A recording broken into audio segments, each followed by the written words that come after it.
Podcast Network Asia.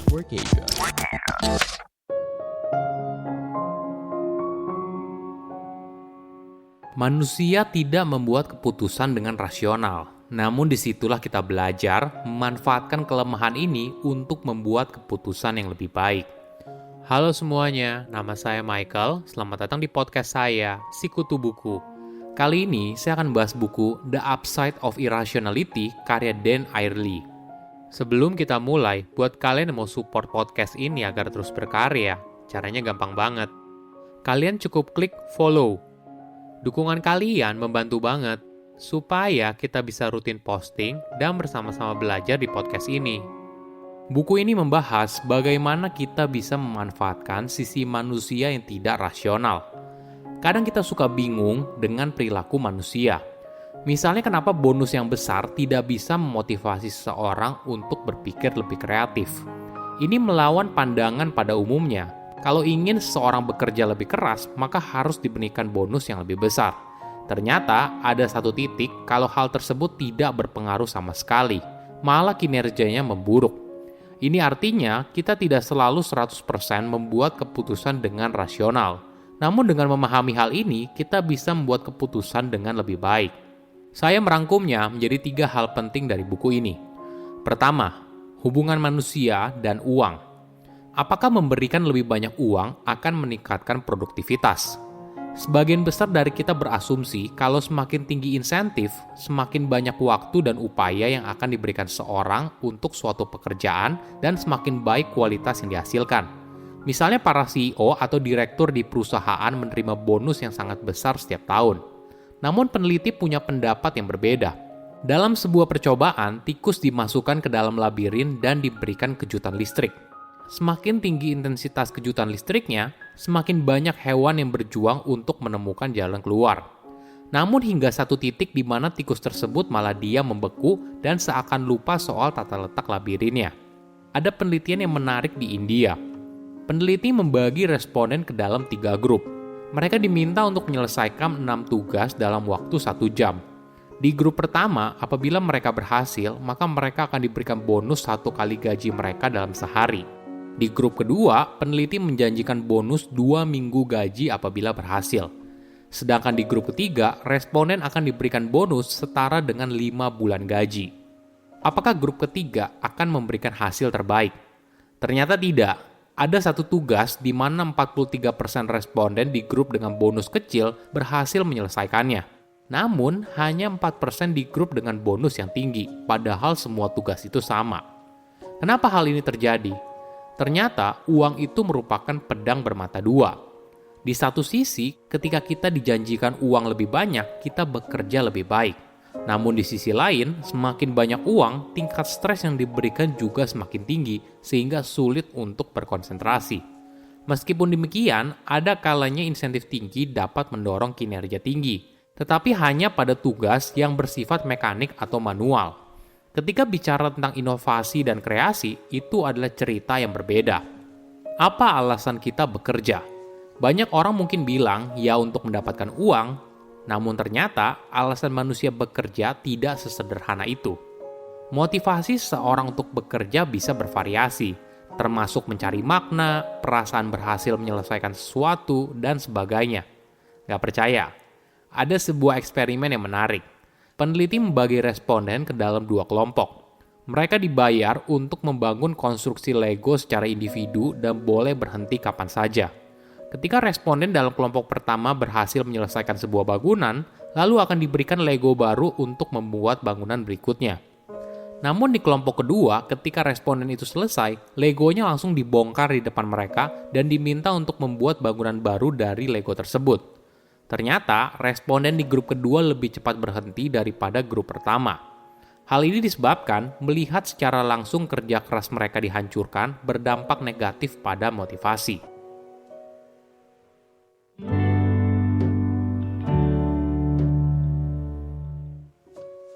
Kedua, tips kencan untuk manusia yang irasional. Apakah kamu pernah dengar istilah birds of a feather flock together? Artinya, orang yang punya kemiripan biasanya berkumpul bersama. Hal ini ternyata sangat cocok untuk menggambarkan sebuah kencan. Fenomena ini seringkali disebut sebagai assortative mating, sebuah konsep yang menjelaskan bahwa orang dengan level ketertarikan tertentu cenderung mendapatkan pasangan dengan level ketertarikan yang sama. Contohnya gini, kamu datang ke sebuah pesta di mana tuan rumah akan menempelkan post-it di kepala semua orang dengan nomor yang tidak dapat mereka lihat mulai dari angka 1 hingga 10. Angka ini merepresentasikan betapa menariknya orang tersebut. Kamu kemudian diminta untuk mendekati orang dengan angka tertinggi di ruangan tersebut. Misalnya angka di kepala kamu adalah 6. Secara alami, kamu mungkin mulai mendekati orang dengan angka 10, lalu turun ke angka 9, lalu ke 8. Hingga akhirnya kamu akan berakhir ke angka 6. Namun ada opsi lain, apabila kamu tidak begitu cantik atau ganteng, kamu bisa mengkompensasinya dengan kualitas non-fisik.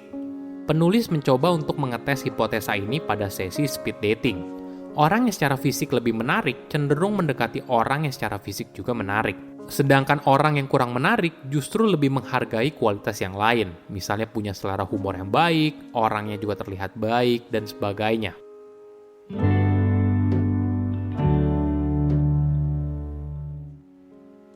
Ketiga, mendorong empati manusia. Bagaimana kita bisa mendorong rasa empati orang lain? Apakah kita bisa mendorong seseorang untuk membantu orang lain? Kebanyakan orang tersentuh emosinya ketika mendengar berita soal anak perempuan yang dibunuh tragis. Namun berbeda halnya ketika ribuan orang meninggal karena perang. Mungkin sebuah kutipan dari pemimpin Uni Soviet bernama Joseph Stalin menggambarkan hal ini dengan baik. Kematian satu orang adalah tragedi. Namun kematian jutaan orang hanyalah statistik. Para ilmuwan menggambarkan fenomena ini sebagai identifiable victim effect. Sederhananya, empati kita baru tersentuh ketika kita merasakan adanya koneksi dengan orang tersebut.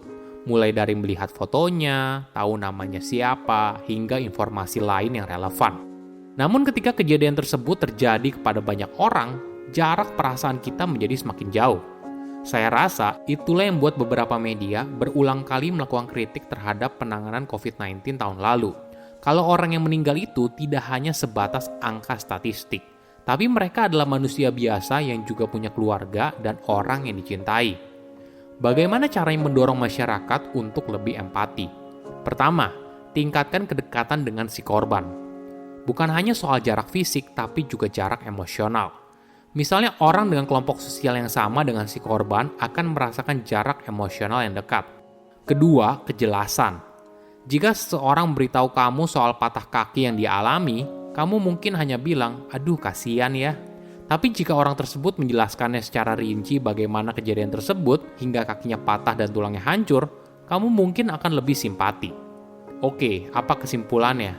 Pertama, sikap irasional manusia bisa dimanfaatkan. Manusia tidak membuat keputusan dengan rasional, namun disitulah kita belajar memanfaatkan kelemahan ini untuk membuat keputusan yang lebih baik. Kedua, uang tidak selalu jadi alat motivasi.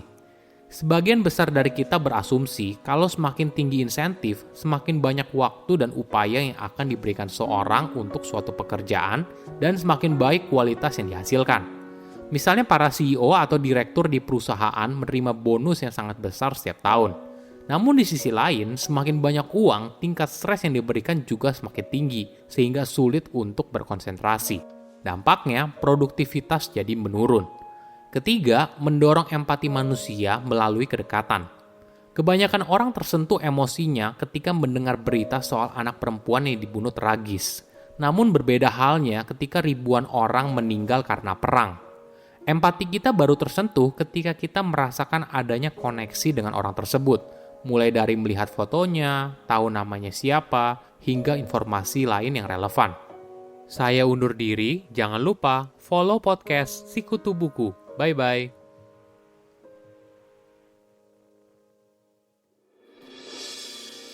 Halo, gimana episode barusan? Semoga suka ya. Abis ini mau nggak dengerin cerita seru dari Dewa Dewi Yunani? Nah, pas nih buat kalian para pecinta mitologi Yunani. Langsung aja mampir ke podcast Mitologi Santuy.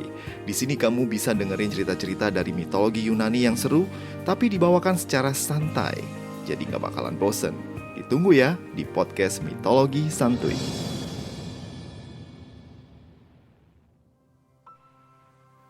Pandangan dan opini yang disampaikan oleh kreator podcast, host, dan tamu tidak mencerminkan kebijakan resmi dan bagian dari podcast Network Asia.